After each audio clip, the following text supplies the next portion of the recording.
Hello dear student, मैं प्रदीप तिवारी और city academy degree college से असिस्टेंट प्रोफेसर हूँ। मैं आपको बेटा आज सोशियोलॉजी पढ़ाऊँगा।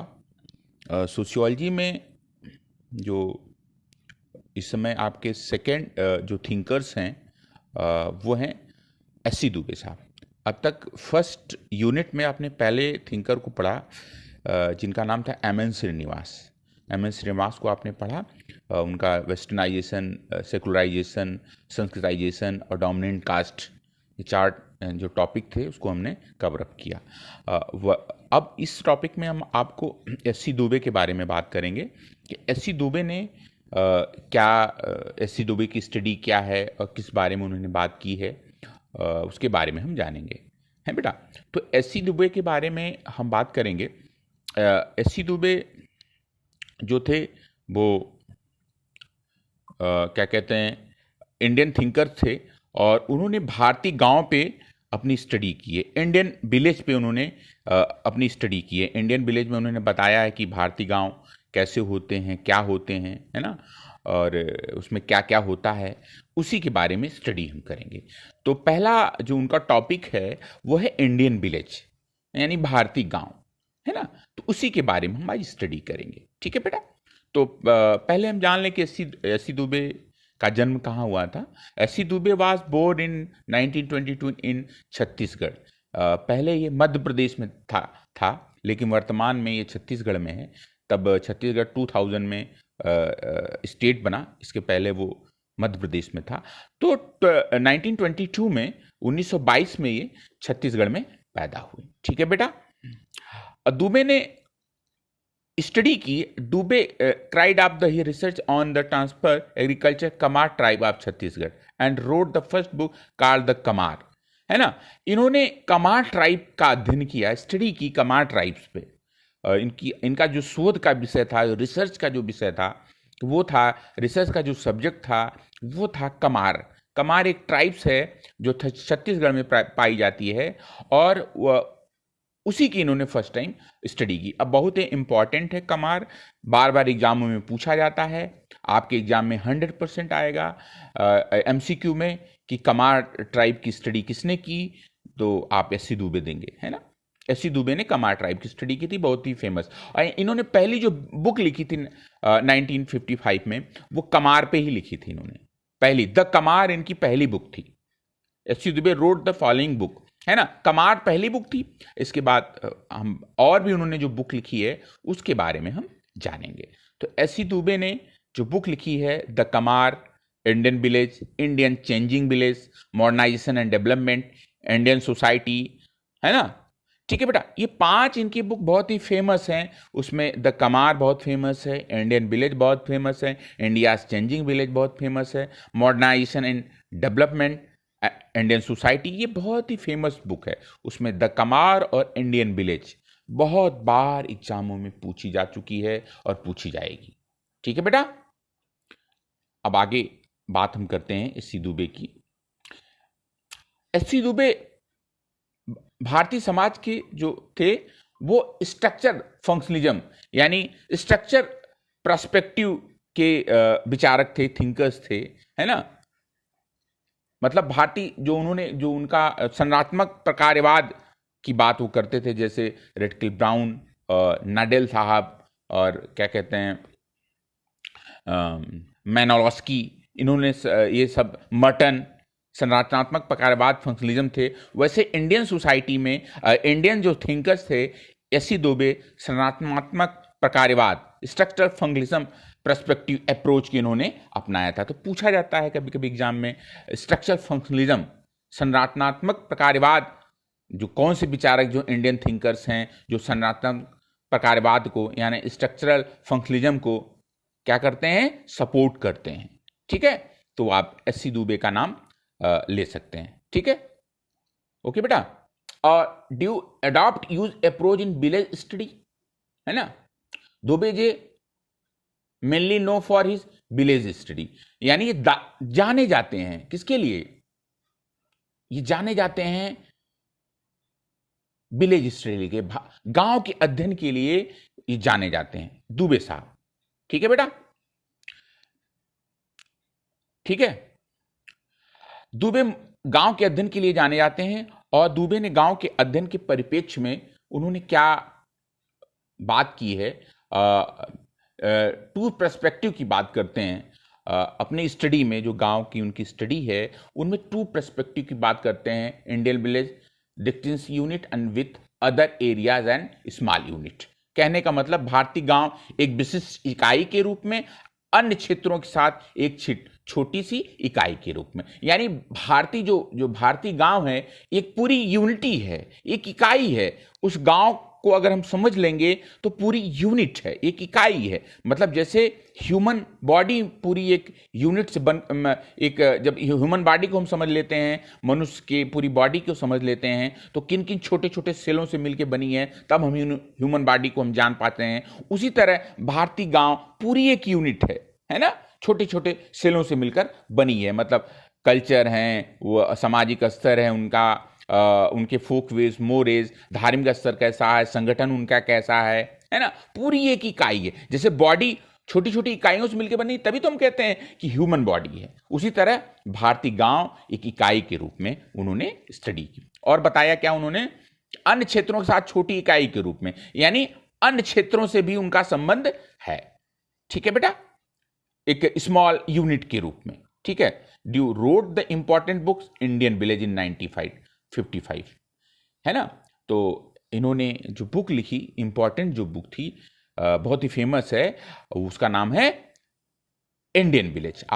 मैंने ऊपर सारे बुक के इनको मेंशन कर दिया है, लेकिन चूंकि हम इंडियन विलेज जो आपका टॉपिक है वो इंडियन विलेज ही है, इसलिए इनकी बहुत ही फेमस बुक थी इंडियन विलेज, उन्होंने लिखी थी 1955 में। Studies village Samirpet in Telangana in the book Indian village.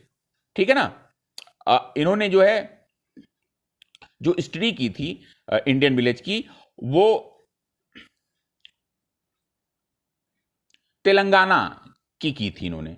Telangana में एक समीरपेट गांव है, यानी तेलंगाना वर्तमान में क्या कहते हैं, पहले ये आंध्र प्रदेश में था, अब तेलंगाना क्या कहते हैं, तेलंगाना में आ गया है। वो जो भारतीय गांव की इन्होंने जो स्टडी की थी वो समीरपेट उनका नाम था, उस गांव का नाम था, है ना, समीरपेट। और कहां पे लोकेटेड है, स्टेट इंडिया का जो 29वां स्टेट बना था वो तेलंगाना जो बना था उसमें है समीरपेट। ठीक है। और समीरपेट विलेज मतलब 350 वर्ष पुराना है। जो डिस्क्राइब समीरपेट विलेज है 350 ईयर ओल्ड, 350 वर्ष पुराना है। ये जो विलेज है वो क्या है, 350 वर्ष पुराना है। ठीक है बेटा। गांव की जो संरचना है उसको समझने के लिए उन्होंने 3 इकाइयों में उसको विभाजित किया। The understand the structure the village divide into 3 units. अगर हम 3 यूनिट जान जाएं, गांव की 3 यूनिटों को हम जान जाएं तो हम जान जाते हैं कि ये गांव कैसा है। तो इस गांव को उनकी विलेज को उन्होंने 3 इकाइयों में डिवाइड किया। किसने, एससी दुबे ने। क्या है, सोशल स्ट्रक्चर ऑफ समीरपेट, सामाजिक संरचना उसकी कैसी है, सोशल स्ट्रक्चर कैसा है समीरपेट गांव का, है ना। फिर organisation and judicial structure of Shamirpet, संगठन और न्यायिक व्यवस्था उसकी कैसी है, समीरपेट की संरचना कैसी है, संगठन और जो जुडिशियल न्यायिक जो संरचना है वो किस प्रकार की है, सेकेंड यूनिट में उन्होंने बताया। और थर्ड यूनिट में उन्होंने बताया रिलीजियस स्ट्रक्चर ऑफ समीरपेट, है ना, रिलीजियस स्ट्रक्चर ऑफ समीरपेट। तो इसका क्या, समीरपेट का जो रिलीजियस स्ट्रक्चर है वो क्या है। ठीक है बेटा। तो अब पहले में सोशल स्ट्रक्चर ऑफ समीरपेट में उन्होंने डिस्क्राइब करते हुए कहा, social structure of Shamirpet, Dubey told that the village was divided into 4 varna caste system, power organise and justice dissolve and rural organisation etcetera. Dubey ने कहा, बताया कि गांव 4 वर्णों में विभाजित है, जाति व्यवस्था, संगठन के रूप में, सत्ता के रूप में, न्याय, अंतरजातीय और ग्रामीण संगठन के रूप में। यानी जो गांव का सोशल स्ट्रक्चर था वो 4 वर्णों में विभाजित था, ब्राह्मण, क्षत्रिय, वैश्य, शूद्र। और जाति व्यवस्था का कास्ट सिस्टम पे बेस्ड था, तो उच्च और निम्न कास्ट की बात वहाँ होती थी, जातियाँ अपने ही जात में विवाह करती थी, है ना।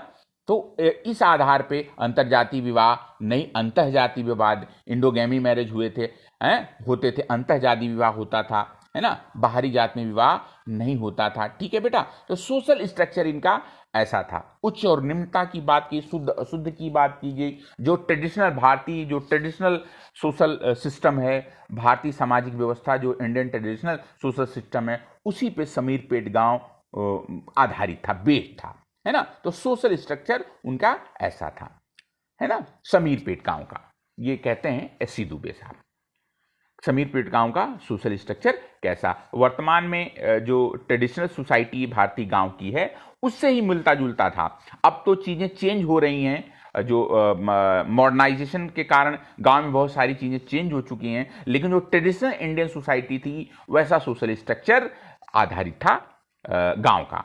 ये कहते हैं फर्स्ट में social structure of Shamirpet, Dubey साहब। ठीक है, सेकंड बात किसकी करते हैं?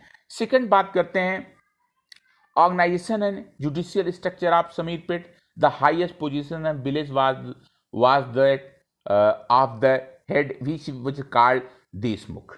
ठीक है बेटा, हिज कॉल्ड देशमुख। अब हम बात करेंगे कि इसका जो है, जो समीरपेट गांव का जो मुखिया का पद है वो क्या होता है, वो और मुखिया का हेड कौन होता है ना, उसका ऑर्गेनाइजेशन संगठन कैसा है, जुडिशियल संगठन कैसा है, उस बात पे हम बात करेंगे।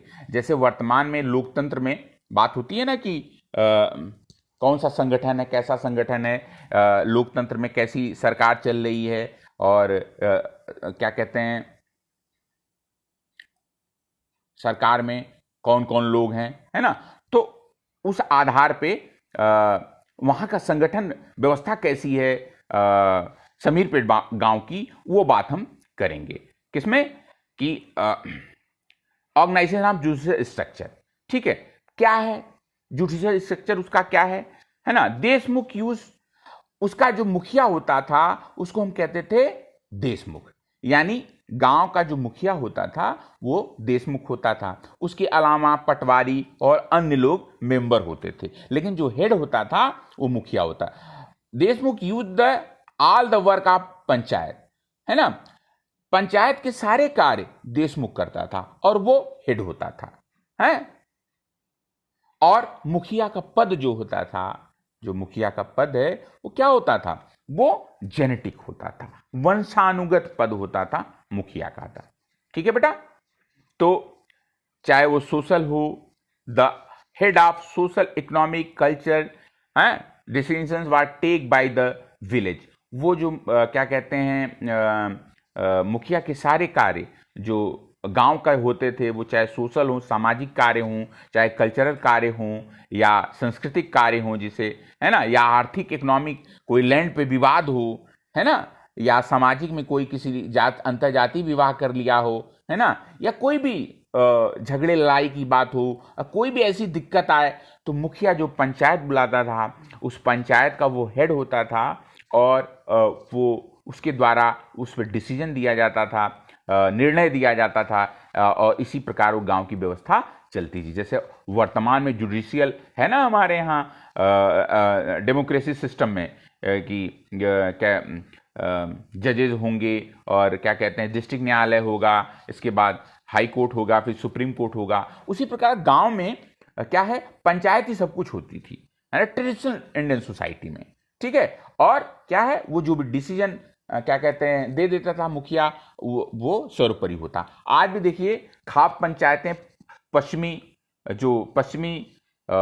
स्टेट हैं, खाप पंचायतों, हरियाणा, पंजाब और क्या कहते हैं हमारे वेस्टर्न यूपी में खाम पंचायत के डिसीजन आज भी मान्य हैं। खाम पंचायत को सपोर्ट, अभी देखिए आपका किसान आंदोलन चल रहा था, उसमें खाप पंचायतों ने अपना सपोर्ट दिया था। तो पंचायत व्यवस्था आज भी इंडियन सोसाइटी में बनी हुई है। ठीक है बेटा, तो समीरपेट गांव की स्टडी करते हुए उन्होंने कहा जो उसका जुडिशियल ऑर्गेनाइजेशन संगठन है वो इस तरह से डिवीजन है, उसका हेड जो होता था पंचायत का मुखिया होता था गांव का, और वही सारे डिसीजन लेता था अपने मेंबर को के माध्यम से, है ना। चाहे फौजदारी व्यवस्था हो, चाहे सामाजिक हो या धार्मिक, जो भी क्या कहते हैं दिक्कतें हैं, उसको सॉल्व करता था वहां का मुखिया।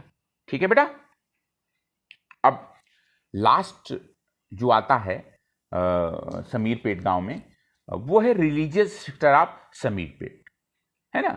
रिलीजियस स्ट्रक्चर कैसा है समीरपेट गांव का? रिलीजियस स्ट्रक्चर यानी धार्मिक संरचना कैसी है समीरपेट गांव की?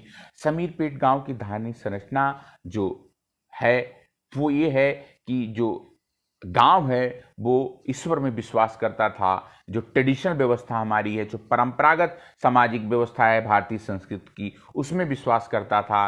कस्टम पे आधारित था, प्रथा पे, परंपरा पे, फोक वेज पे आधारित जो समाज था, है ना, उस पे आधारित था। और गांव का जो रिलीजियस स्ट्रक्चर है वो एस.सी. दुबे साहब कहते हैं कि गांव में हिंदू के अलावा मुस्लिम में सुन्नी समुदाय के लोग वहां पे पाए जाते हैं। ठीक है, तो हिंदू के जितने भी पौराणिक ग्रंथ हैं उसके हिसाब से वहां का जो रिलीजियस धर्म जो चलता था, जैसे वेद पुराण के पे आधारित था, सत्यनारायण की कथा होती थी, है ना, और क्या कहते हैं आश्रम व्यवस्था, पुरुषार्थों की बात होती थी, हैं जो हमारे भी ट्रेडिशन, जो हमारी संस्कृति है उस पे आधारित था, है ना, कि भाई दशहरा आएगा, दीपावली आएगी, होली है ना, जो भी पर्व हैं उस पे वो अपना फंक्शन मनाते थे वो गांव। तो जो भी इंडियन सोसाइटी की ट्रेडिशनल परंपराएं हैं उस पे वो आधारित था। ईश्वर की पूजा होती थी, गॉड की पूजा होती थी, गांव में तमाम ग्रामीण देवता होते थे और स्थानीय देवता थे जो उसकी स्थानीय गॉड की जो पूजा होती थी समीरपेट गांव में, है ना। अभी भी देखिए कि हर एक जो इंडियन जो विलेज हैं उसमें क्या है, अलग अलग क्षेत्रों में अलग अलग देवी देवता हैं, उनकी हम पूजा करते थे, तो पूजा करते हैं वर्तमान में, है ना। डी बाबा, काली माई, अगर किसी गांव में आप चले जाइए, उसी प्रकार समीरपेट गांव में ईश्वर की तो पूजा के साथ साथ स्थानीय देवता की भी पूजा होती थी, है ना। कस्टम पे, प्रथा पे आधारित समाज था। ठीक है बेटा। तो रिलीजियस और भूत प्रेतों, जादू टोनों की बात भी गांव में देखने को मिलती थी, है ना, कि भूत होते हैं, प्रेत होते हैं, जादू टोना भी धर्म के साथ उस गांव में विद्यमान थे। तो रिलीजियस स्ट्रक्चर ऐसा था, है ना। तो अगर हम तीनों इकाइयों को समझ लें ठीक प्रकार से, भारतीय समाज की ये तीनों इकाइयों को अगर हम ठीक प्रकार से समझ लें, इंडियन विलेज की जो समीर पेट गांव की स्टडी करते हुए जो एस.सी. दुबे साहब ने दिया, उसको हम ठीक प्रकार से समझ लें तो हम इसको जो भारतीय गांव है उसको हम ठीक ढंग से समझ सकते हैं। तो पहला उन्होंने जो स्ट्रक्चर की बात की थी वो था क्या? पहला स्ट्रक्चर उन्होंने बात की सोशल संरचना कैसी है, दूसरा ऑर्गेनाइज और क्या कहते हैं जुडिशियल उसका कैसा है, तीसरा उन्होंने बात की कि उसका न्यायिक क्या रिलीजियस स्ट्रक्चर कैसा है। तो एक करके तीनों हम समझें। एक बार फिर मैं आपको रिपीट कर देता हूं कि जो स्टडी है एस.सी. दुबे की, वो एस.सी. दुबे 1922 में पैदा होते हैं। पहला उन्होंने द कमार स्टडी, जनजात का अध्ययन किया। अध्ययन करने के बाद उन्होंने द कमार नामक पहली एक बुक उन्होंने निकाली। इसके बाद इंडियन विलेज, है ना, इंडिया चेंजिंग विलेज, है ना, कल्चर एंड डेवलपमेंट, तमाम ऐसी 4-5 किताबें, इंडियन सोसाइटी, उन्होंने किताबें लिखी। इसके बाद किताबों लिखने के बाद उन्होंने इंडियन विलेज पे एक ब्रॉड स्टडी की, है ना। और अगर भारतीय गांव की अगर बात होती है, इंडियन विलेज की बात होती है, तो किसको जाना जाता है? इंडियन विलेज की बात होती है तो जाना जाता है एस.सी. दुबे को। तो एस.सी. दुबे ने क्या कहते हैं, इंडियन विलेज में क्या क्या, इंडियन विलेज का स्ट्रक्चर कैसा है उसके बारे में बात करते हुए उन्होंने कहा कि जो इंडियन विलेज है, अगर हम 3 यूनिट को अगर हम ठीक प्रकार के समझ लें तो हम भारतीय गांव को समझ सकते हैं। वो इंडियन विलेज वो 3 इकाइयां कौन कौन सी हैं? वो 3 इकाइयां हैं कौन सी? पहला उन्होंने बताया सोशल स्ट्रक्चर कैसा है उसका, है ना, और दूसरा उन्होंने बताया ऑर्गेनाइजेशन जुडिशियल स्ट्रक्चर कैसा है उसका, तीसरा उन्होंने बताया रिलीजियस स्ट्रक्चर कैसा है। तो पहले में उन्होंने बताया कि जो सामाजिक संरचना है वो क्या है, वो अंतरजातीय विवाह वर्ण व्यवस्था पे आधारित थी, है ना। क्या कहते हैं, उच्चता और निम्नता, हाई और लो कास्ट में वो सारी व्यवस्थाएं विद्यमान थी। जो कास्ट के वहाँ के लोग थे अपर और निम्न की बात करते थे, शुद्धता अशुद्धता, प्योरिटी इम्प्योरिटी की बात की, अनटचेबिलिटी की उन्होंने बात की, अछूत की बात की। जो सामाजिक संरचना जो इंडियन ट्रेडिशनल सोसाइटी में पाई जाती है वो सारी चीज़ें उसमें हैं, ठीक है, सोशल स्ट्रक्चर में। सेकंड उन्होंने न्यायिक व्यवस्था की बात की। न्यायिक व्यवस्था में उन्होंने कहा कि न्यायिक व्यवस्था में गांव का जो मेन होता था, न्याय जजमेंट करता था, वो उसका सुप्रीम कौन था, देशमुख, जिसका नाम उन्होंने रखा देशमुख। देशमुख सर्वोपरि होता था, पंचायत का मुखिया होता था। सारे सामाजिक जो सामाजिक है, सांस्कृतिक है, फौजदारी, न्यायिक मामले, जितने भी मामले हैं सब वो अपने सहयोगियों के साथ, पटवारी और अन्य लोगों के साथ मिलके, गांव के सदस्यों के साथ मिलके उसे वो क्या करता था, वो खत्म करता था। जो कहता था वो मान्य होता था। इसके बाद रिलीजियस स्ट्रक्चर आपका आ जाता है। रिलीजियस स्ट्रक्चर में कहते हैं कि धार्मिक संरचना में वो बताते हैं कि जो धार्मिक संरचना थी वो ट्रेडिशनल इंडियन सोसाइटी में जो स्ट्रक्चर पाया जाता है वो धार्मिक संरचना इंडियन सोसाइटी में थी। प्रथा पे आधारित थी, परंपरा पे आधारित थी, आइडियल था, जादू टोने पे आधारित थी, एक गॉड की पूजा होती थी, स्थानीय देवताओं की पूजा होती थी, है ना। तमाम ऐसे स्थानीय देवता थे जिनकी पूजा वो करते थे, ठीक है बेटा। तो इस प्रकार इंडियन सोसाइटी में जो उन्होंने स्टडी की है वो ये सारी है इंडियन विलेज में। मेरे ख्याल से मैंने सारी चीज़ को कवर कर दिया है। अगर किसी भी स्टूडेंट को कहीं भी कोई दिक्कत लगती है तो मुझसे वो बात कर सकता है, फ़ोन कर सकता है, ठीक है बेटा। Thank you.